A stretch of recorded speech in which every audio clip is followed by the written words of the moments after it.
आप देख रहे हैं सिटी न्यूज झारखंड।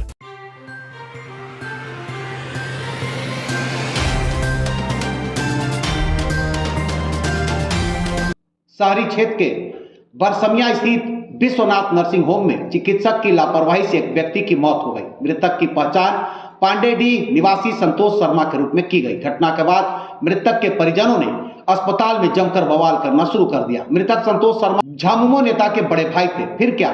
घटना की जानकारी मिलने के बाद काफी संख्या में लोगों की भीड़ उमड़ पड़ी। इधर मामले की जानकारी मिलने के बाद नगर विकास मंत्री सुदीप कुमार सोनू, नगर थाना प्रभारी शैलेश प्रसाद, महिला थाना प्रभारी दीपमाला कुमारी समेत भारी संख्या में पुलिस के जवान मौके पर पहुंचे और मामले की जानकारी लेते हुए उचित कार्रवाई करने का भरोसा दिया। मृतक के भाई प्रदोष शर्मा ने बताया कि उसके भाई संतोष शर्मा की तबीयत 2 दिनों से खराब थी। उन्हें इलाज के लिए बरमसिया स्थित विश्वनाथ नर्सिंग होम में भर्ती कराया गया था। जिस दिन उन्हें भर्ती कराया गया था उस दिन वे बिल्कुल ठीक थे। कल रात में उनका पथरी का ऑपरेशन होना था। रात करीब 2 बजे अचानक अस्पताल से फोन आया और बोला गया कि ब्लड की जरूरत है। रात में ही ब्लड उपलब्ध करा दिया गया, लेकिन पता चला कि उनके भाई को आईसीयू में रख दिया गया। पता करने पर पता चला कि उनके भाई की मौत हो गई। जब डॉक्टर से पूछने का प्रयास किया गया कि मौत कैसे हुई तो वो डॉक्टर मौके से फरार हो गए। इसी के बाद परिजनों का गुस्सा बढ़ गया और अस्पताल में हंगामा करना शुरू कर दिया। इधर मामले की जानकारी मिलने के बाद नगर विकास मंत्री सुदीप कुमार सोनू मौके पर पहुंचे और परिजनों को ढांढस बंधाते हुए अस्पताल के डॉक्टर से बातचीत की। इस दौरान मंत्री ने कहा कि राज्य के किसी भी अस्पताल को यह इजाजत नहीं दी जाएगी कि वह मरीजों के साथ व्यापार करें। विश्वनाथ नर्सिंग होम में की जो घटना घटी हुई है उसकी जांच होगी और कड़ी कार्रवाई की जाएगी। किसी इशू के चलते मरीज को यहाँ एडमिट किया गया था। मरीज के परिजनों में और डॉक्टर दुकानिया के बीच में हो रही बात के सूत्र सिर्फ एक ही बात के थे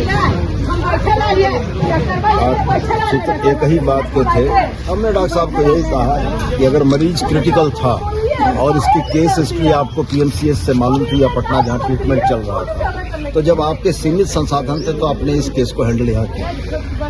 आप हाथ जोड़कर ये कह देते कि ये केस हमारे यहाँ हैंडल होने लायक नहीं है, आप इसको हायर सेंटर में ले जाइए। ये जानते हुए आप बोल रहे हैं कि उसका लीवर डैमेज था।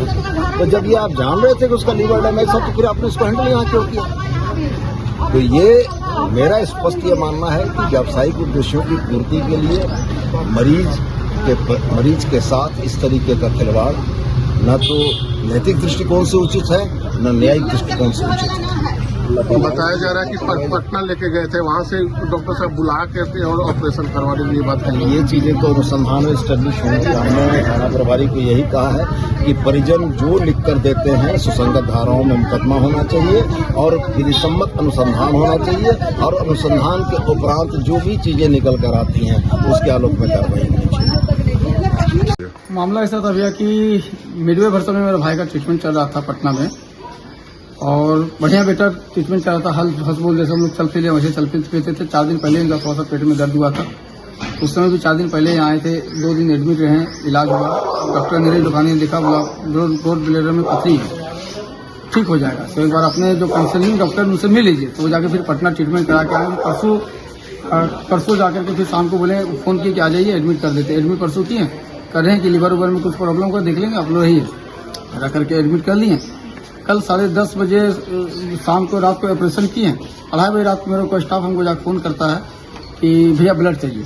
हमारा कहना है, हम सोशल मीडिया के माध्यम से जानना चाहेंगे, तो पत्रकार महोदय के माध्यम से जानते कि ऑपरेशन के पहले ब्लड की जरूरत पड़ती कि ऑपरेशन के बाद 2 घंटा बाद ब्लड की आवश्यकता पड़ती है। डॉक्टर बोलता है ब्लड चाहिए।